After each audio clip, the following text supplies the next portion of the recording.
माझ्यामुळे सगळेजण काळजीत होते म्हणून लई वाईट वाटतंय बघा.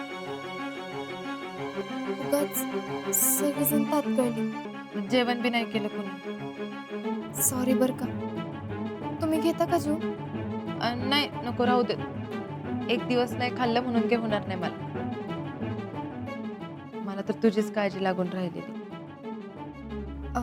जयश्री, जरा तुमचा फोन देता का मला? मी परत यांना फोन करते असं म्हणलं होतं. घे की धर घे. लाव की लाव.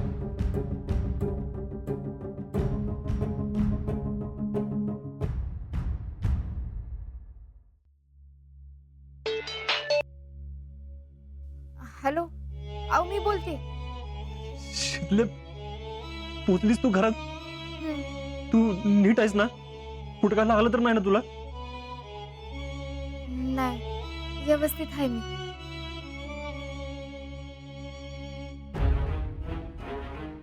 शितले, तू का फोन विसरून गेली होतीस? अहो आता मला काय माहित असं काय तर होईल म्हणून. कालपासून माझं कशातच लक्ष लागत नव्हतं बघ. आणि राहुल्याचा फोन लागना तेव्हा तर कळायचंच बंद झालं.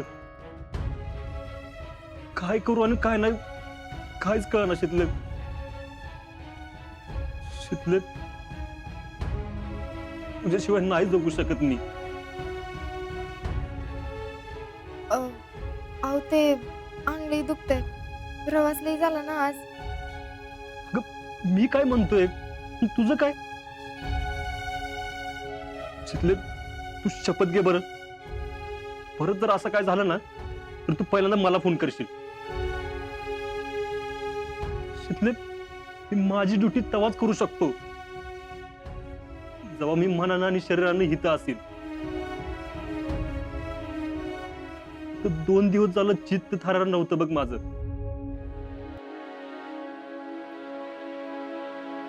जयश्री, तुम्हाला कोणीतरी हाक मारली वाटतं. मला असं वाटतंय मामांनी हाक मारली. होय का? आलेच.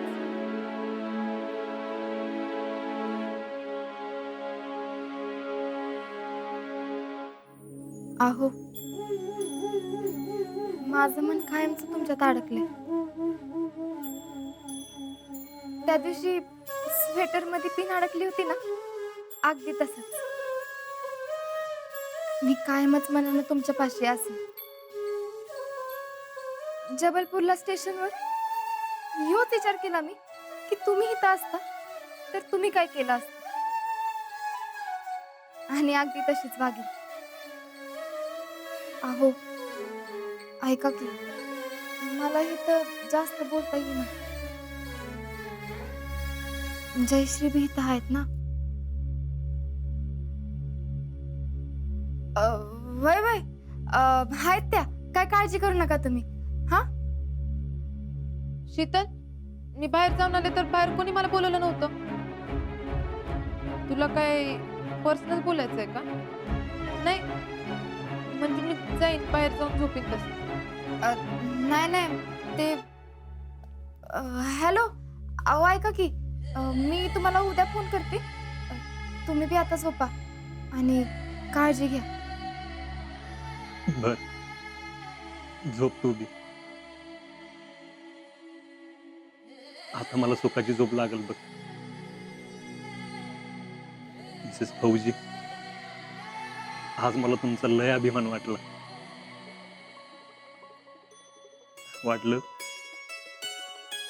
आज तिथं मी असायला पाहिजे होत माझ्या शीतलीला बघायला.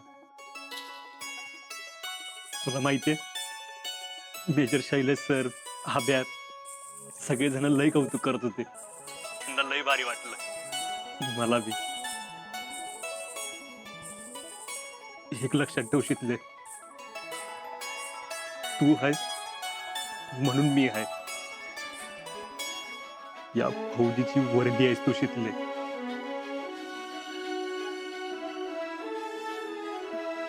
बर, ठेवते आम्ही.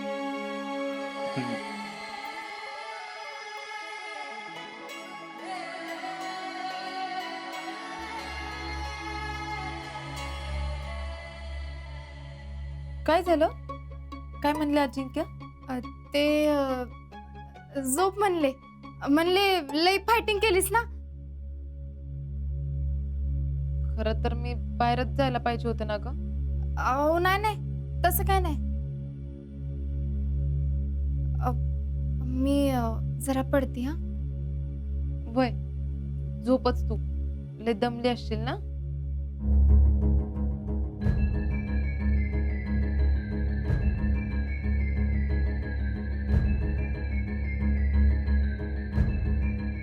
खरं तर तू आलीच नसती ना तर लई बरं झालं असतं. पण ठीक आहे, तर आलीच आहेस तरी तुला सुखानं जगून नाही देणार एवढं मात्र नक्की.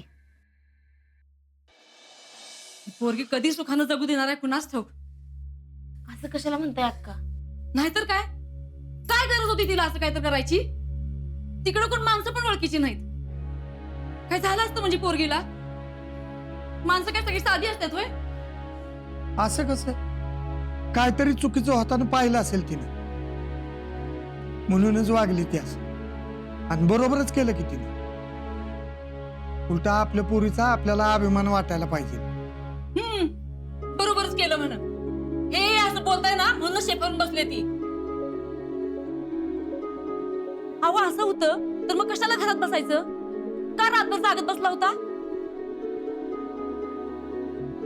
तुम्हाला माहित होतं ना व ती येईलच म्हणून. अहो असल्या धासाचं कसलं आलंय कौतिक. अक्का तुम्ही जरा गप बसा. एकुलती एक मुलगी 40 पिढ्यानंतर झालेली पोरगी म्हणून लईच डोक्यावर चढवून ठेवले तुम्ही तिला. ती जे काय म्हणते ते सगळं बरोबरच वाटतंय. आता येऊ दे तिला. अशीच चांगली झापते की नाही? अहो तसं नाही अक्का, पण तुम्ही उगाच चिडू नका. तुम्ही म्हणताय ते बरोबरच आहे. शितलीचं चुकलंच आपल्या. पण तिच्या डोळ्यासमोर जरी हे होत असले ना तरी तिने जरा विचार करायला पाहिजे होता. असं कसं म्हणतात आहे तुम्ही? अहो त्या बाहेर तिथं कोणतरी त्रास देते आणि आपण नुसतं विचार करत बसायचं होय? पण त्या माणसावर हात उघडायच्या आधी तिने पोलिसांना कळवायला पाहिजे होतं ना. मी काय म्हणतो, आता कशाला याच्यावर चर्चा करायची? जे झालं ते झालं. तुम्हाला नाही ना पटले ते आले की सांगा की तिला. आम्हीच सांगतो आणि तुम्ही माझं काय, मला जे वाटलं ते मी तुम्हाला सांगितलं. ती वागली ते बरोबरच वागली. आता धोका होता याच्यात, पण आपली पोरगी तेवढी हुशार आहे. कुठल्या बी परिस्थितीतनं मार्ग काढेल ती. बघ बघ सुमन, हे असलं काय तर बोलते म्हणून ते असलं काय तर करायला जावते. असू दे, जा झोपा तुम्ही. सुमन, नीलम, जावा झोपा जावा.